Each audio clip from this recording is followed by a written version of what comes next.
Qualman. E logo após nos Eric Qualman é autor do livro Socialnomics, como a mídia social transforma o jeito que nós vivemos e fazemos negócio. Seja bem-vindo, Eric Qualman. Today, the Pope is on Facebook, so make sure you go and become friends with the Pope on Facebook, because at some point in time the Pope may become friends with God, and if you could Pope God, that'd be pretty cool. Alright, so here's some statistics. This is from the United States. This is 07 versus 09, the most visited websites in the United States. Obviously 010 is not done yet, so we don't have 010 data.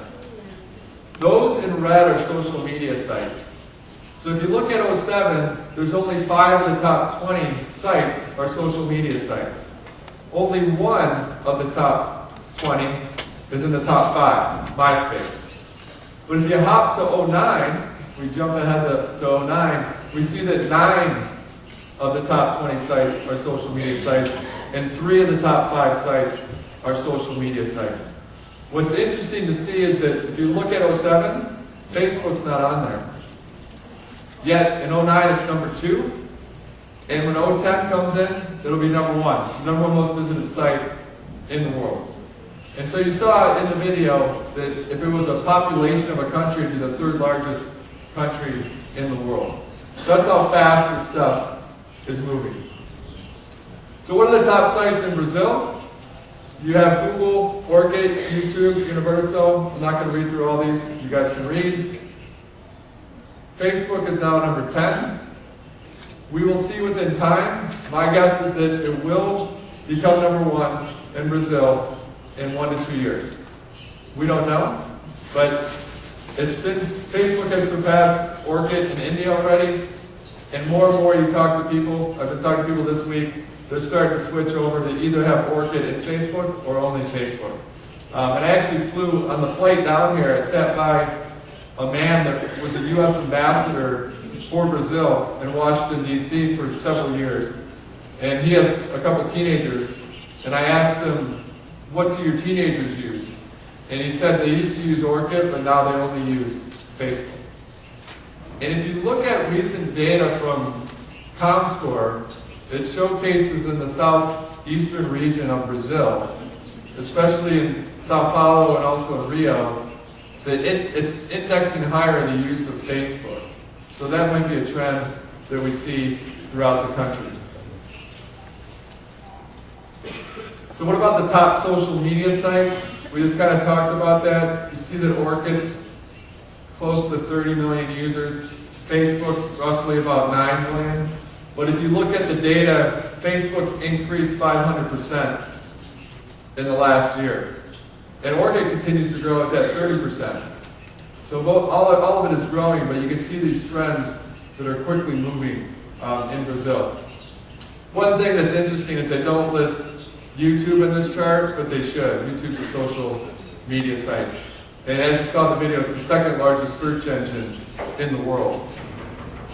What was real exciting for me to be actually in Brazil is that this is the highest users of Twitter is in this country. So 23% penetration for Twitter. So very, very exciting stuff. And if you can tweet, it was funny because I made this shirt last night, and then I saw this, and so I went, oh shit. But I think we can change that, hopefully. Maybe I can pick this up. If we take this, maybe take the 0 off. Turn this. We can turn this 1 into an I, maybe. Fold that over. So put that, that'll be like an I here. And then maybe we'll take this 2 and somehow make it into a V.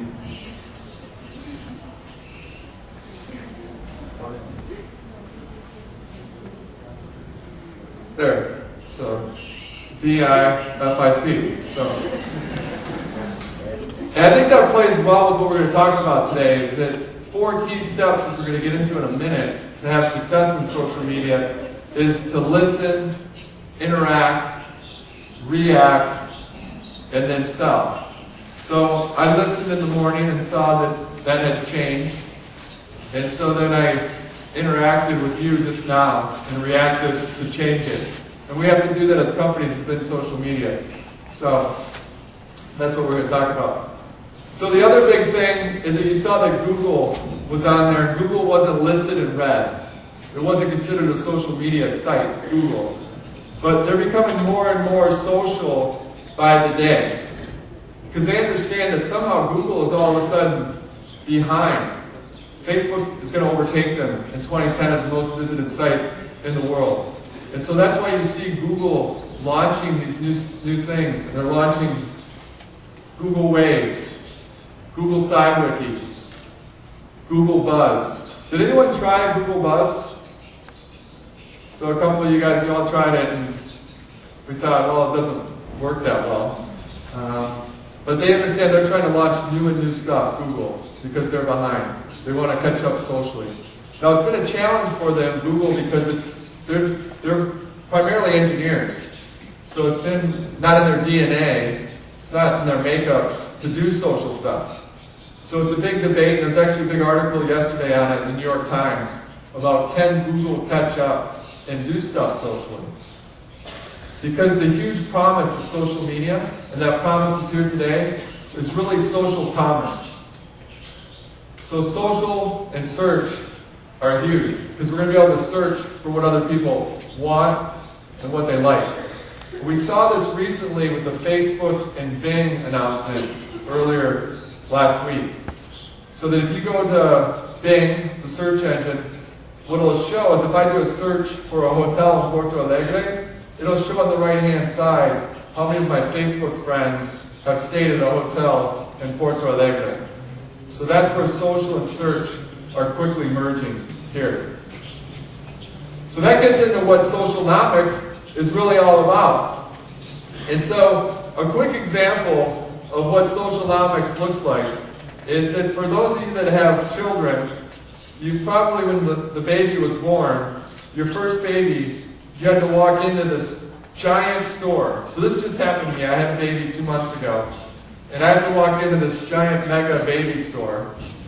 And they have everything you can imagine for a baby. And so the first aisle is those pacifiers, what we call pacifiers, that go in the baby's mouth. And that's just aisle one. I thought there'd be 2 pacifiers. I thought there'd be a pink one for a female, and I thought there'd be a blue one for a boy. But no, there was 100 different kinds of pacifiers. There's some that glow in the dark, and there's one that if it fell on the floor, it collapsed so you couldn't get any germs on that. And so that was very confusing for me. And I'm in there for 2 hours, I get to the 4th aisle, and now I need to buy the baby stroller for the baby, right? It's the baby stroller. There's 70 different baby strollers. Some of them have 4 wheels, some of them have 3 wheels, some of them have 1 handle, some of them have 2 handles. I have no idea what the difference is. So in today's world, what I have to do is then, I've already been in the store for 2 hours, I don't want to be there anymore, so I go home to research this stuff. But in a social media world, in a socialnomic world, in a social commerce world, you pull out your smartphone and you go up and you read a quick response code. And Tomas has one on his business card. If he's here, you can see one. But they're those ugly black and white squiggly lines. That's a quick response code. And you go up that stroller, and I'd hit it, and it would come back and it'd say, there's 130 ratings on that stroller. That's nice. We've had ratings for a while, so that's very helpful to me. But beyond that, it'll say, of your 130 friends on Facebook, the average person on Facebook has 130 friends. So if you have more than 130 friends on Facebook or Orchid, then you're very popular. You can pat yourself on the back. But it comes back and says, of your 130 friends on Facebook, 10 have purchased that stroller. Of those 10, all 10 give it 4 or a 5-star rating, the highest rating. So now I can buy that stroller, and I'm very easy, right? Walk away. And in fact, I probably don't even need to go into the store. I just buy it online.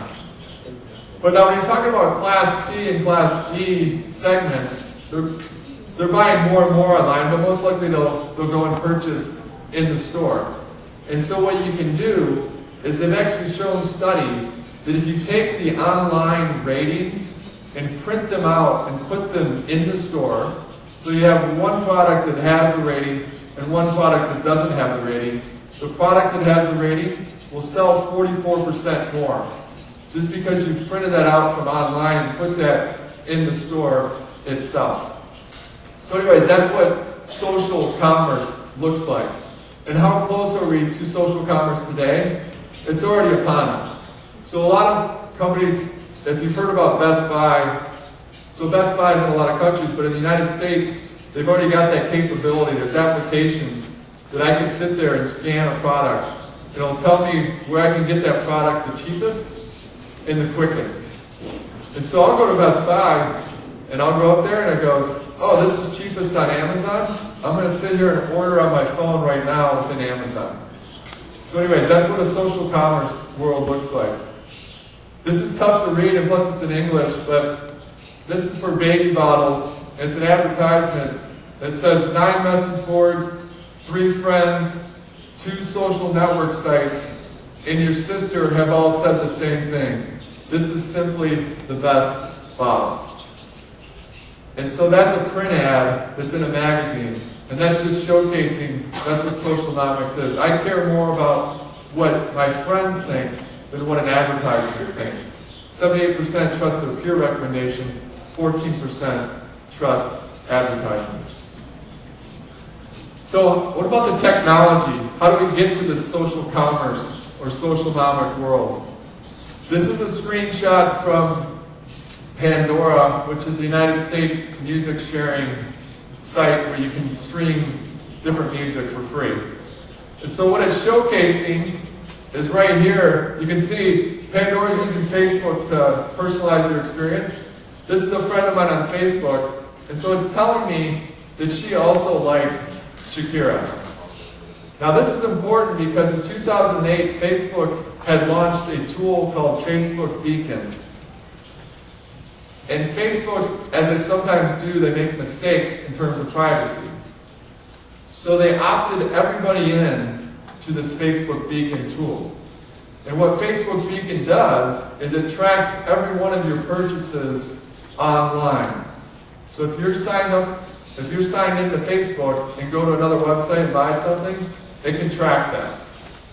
So when they opted everybody in, there's a couple famous stories that didn't go so well. The most famous story was a 25-year-old guy that had purchased a diamond engagement ring online. Well, of course, his girlfriend's friends with him on Facebook, so she found out she was about to get proposed to via Facebook because of the purchase of the diamond ring. So, obviously not very romantic, and there was a big problem. So Facebook took down Facebook Beacon. But then this year they relaunched it under a different name. And they've launched it on Pandora, MSN, and Yelp. So it's a soft baby step back in because they want to get to the point where they track everything that you buy online. Which is very helpful for us as users because you can see it if you go to TripAdvisor today and you're signed in with Facebook. If I want to do a search for, I want to know what the best hotel in Porto Alegre is on TripAdvisor, historically TripAdvisor would say, here's your 80 ratings for that hotel. But now if you're signed in with Facebook, it'll say, here's 5 people that have been to Porto Alegre. And within 6 months to a year, it's predicted it'll not only say, here's people that went to Porto Alegre, but here's people that stayed at that hotel that you know, and here's what they think about that hotel. So we're close on a technology standpoint. The technology is already there. It's just how do they roll that out properly. Does anyone recognize this logo? What this is for? It's a Facebook product. So this is for Facebook Lite and Facebook Touch.